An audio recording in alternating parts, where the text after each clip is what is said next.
Pertama-tama, saya campur bubuk whipped creamnya dengan air. Selanjutnya, saya akan membuat cairan untuk adonan donatnya. Kemudian kita aduk sampai gulanya larut. Ini kuning telurnya agak berkulit karena saya tadi tuh simpan dulu di kulkas.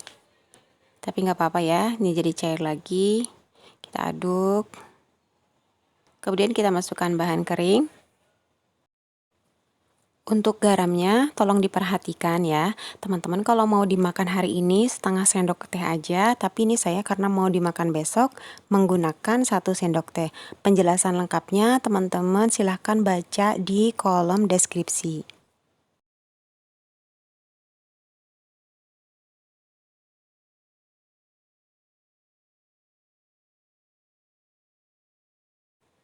Selanjutnya kita akan mix, kita akan campur sebelum nanti akan diuleni menggunakan hand mixer atau teman-teman bisa juga menggunakan tangan. Tutorialnya sudah ada di channel ini. Menguleni ini kita akan menumbuhkan gluten. Teman-teman yang baru bergabung di channel ini dan belum kenal dengan apa gluten, bisa melihat di video ini. Karena gluten ini erat banget ya kaitannya sama unsur protein atau kandungan protein dalam tepung terigu.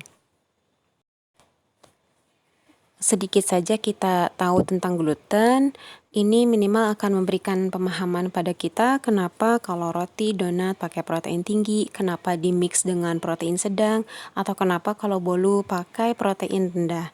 Nah, silakan disimak videonya ya. Baik teman-teman, ini saya akhiri menguleninya di 10 menit aja karena ini mixernya udah panas. Tapi kalau mau nambah lagi waktunya lebih sempurna lagi, teman-teman bisa menambahkan durasi pengulenannya. Nah, ini saya cek kayaknya udah cukup ya. Jadi saya akhiri di 10 menit. Durasi pengulenan akan berbeda-beda tergantung dari jumlah adonan dan juga mixer yang kita gunakan. Nah, ini kalau kita mau ngambil ini, kita olesi tangan kita dengan minyak sayur supaya nggak lengket. Fase selanjutnya saya tidak akan proofing atau fermentasi sampai mengembang, melainkan hanya akan resting aja sekitar 15 menitan. Resting ini nggak dibiarkan sampai ngembang, tapi hanya relaksasi gluten supaya dia lebih rileks, lebih lentur, dan juga lebih soft adonannya.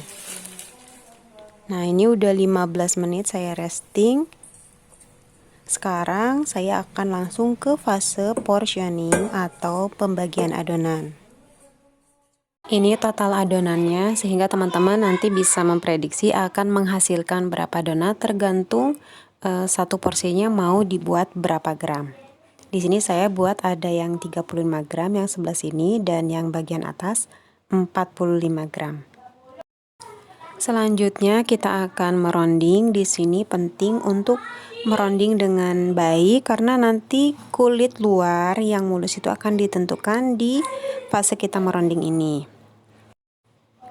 Nah, seperti ini nanti kulit luarnya jadi mulus. Tentunya kalau kita mau untuk produksi dagangan harus melakukannya dengan cepat ya.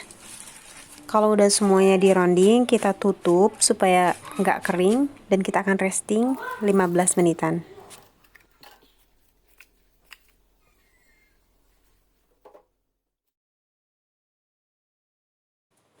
Yang 45 gram ini saya akan menggunakan cetakan.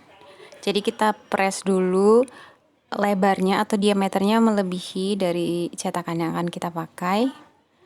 Karena saya ingin pinggirannya yang bergelembung ini terpotong. Jadi nanti hasilnya itu akan lebih rapi, lebih minim gelembung-gelembungnya.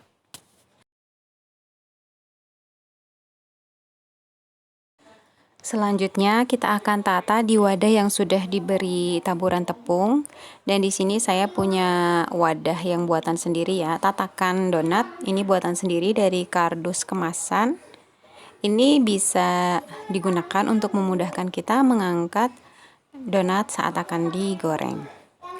Nah, ini udah satu box, kita akan tutup dan akan kita fermentasikan. Kalau di dapur saya 50 menit, tapi kalau di tempat masing-masing harus disesuaikan dengan suhu ruangan masing-masing. Nah, kalau yang 35 gram ini saya akan cetak hanya dengan membolongi bagian tengahnya aja tanpa mengkat bagian pinggirannya. Nah, kalau seperti ini tuh ada resiko si donat itu akan bergelembung-gelembung ya di bagian pinggirnya. Tingkat keparahan gelembungnya itu tergantung juga dari aktivitas ragi di adonan kita masing-masing. Kalau memang aktivitasnya sangat aktif ya, jadi banyak banget gelembung sebelum waktunya, itu ya akan banyak gelembung yang dihasilkan. Nah, seperti ini. Tapi nggak apa-apa ya, ini kita lihat aja nanti hasilnya. Nah, satu butir ini akan saya coba cetak manual, jadi nggak ada bagian yang dibuang dan akan dilubangi dengan menggunakan jari. Hal ini sangat hampir nggak pernah saya lakukan, karena hasilnya itu sering nggak bagus, nggak rata gitu. Jadi ya saya lebih memilih pakai cetakan. Dan kalau cetakan tangan seperti ini saya sering merentangkan bagian tengahnya ya, supaya nanti pas digoreng itu nggak terlalu kecil lubangnya. Karena saya lebih suka tengahnya itu masih kelihatan berlubang saat sudah matang. Di samping ini ada gelembung yang cukup besar. Ini mau saya gunting supaya nanti nggak gelembung banget. Tapi dengan menggunting bagian gelembung itu, kita juga akan merobek kulit luarnya, dimana nanti minyak itu akan meresap ke dalam adonan. Jadi perlu kita kunci dengan cara menekan lagi bagian luarnya ini seperti ini, sehingga minyaknya nggak akan meresap ke dalam dan hanya ada di bagian kulit luarnya aja. Yang bagian tengah donat yang tadi terpotong itu, ini akan saya lubangin juga tengahnya. Kenapa? Ini akan membuat saat digoreng dia itu akan stabil ya. Jadi bisa digoreng kedua sisinya. Kalau enggak, biasanya dia akan menggelembung seperti bola ya, kayak ikan buntal gitu. Jadi susah dibaliknya. Dan ini adalah sisa adonan atau sisa potongannya tadi, kita diemin dulu dan nanti akan dibentuk lagi. Baik teman-teman, semuanya sudah difermentasi akhir dan ini saya mulai menggoreng dari bagian tengahnya dulu, tadi yang bagian potongan tengah donat ya. Selanjutnya seperti biasa saya goreng satu dulu untuk mengecek kecukupan fermentasinya ya. Jadi kalau sudah keluar white ring, oh berarti sudah cukup nih fermentasinya. Ini tipsnya, teman-teman bisa pakai spatula yang ada minyaknya. Jadi dijatuhkan donatnya itu ke spatula supaya minyaknya itu nggak nyiprat ke tangan kita.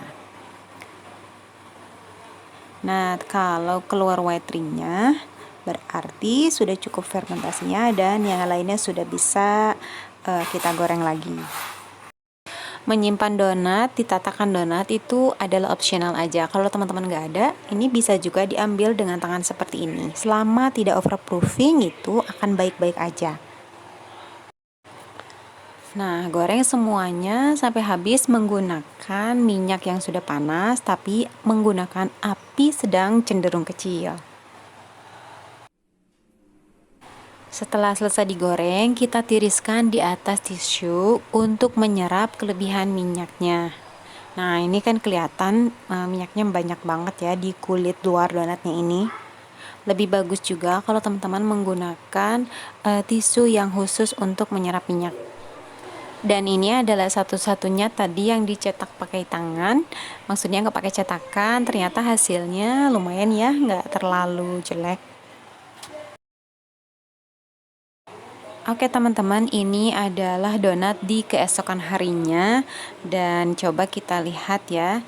Ini memiliki efek springy atau kembali ke bentuk semula saat setelah ditekan, dan itu menandakan donat ini bagus. Kemudian kita lihat tekstur bagian dalamnya gimana ya. Nah, ini saya potong pakai pisau dan pori-porinya cukup rapat di bagian dalam.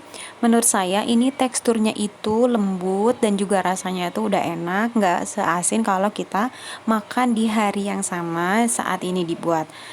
Tapi menurut saya ini kulit luarnya itu agak sedikit alot ya, tapi alotnya itu bukan alot yang nggak bisa digigit banget, cuman dibandingkan dengan resep yang sebelumnya yang punya saya itu ini agak alot, entah penyebabnya itu apa, apakah dari whipped creamnya atau yang lain entahlah.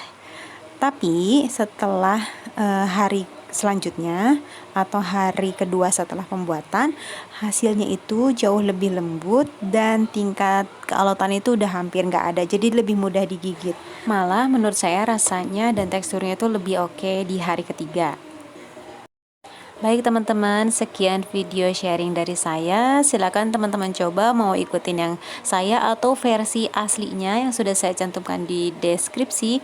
Jangan lupa untuk menonton video selanjutnya. Wassalamualaikum warahmatullahi wabarakatuh.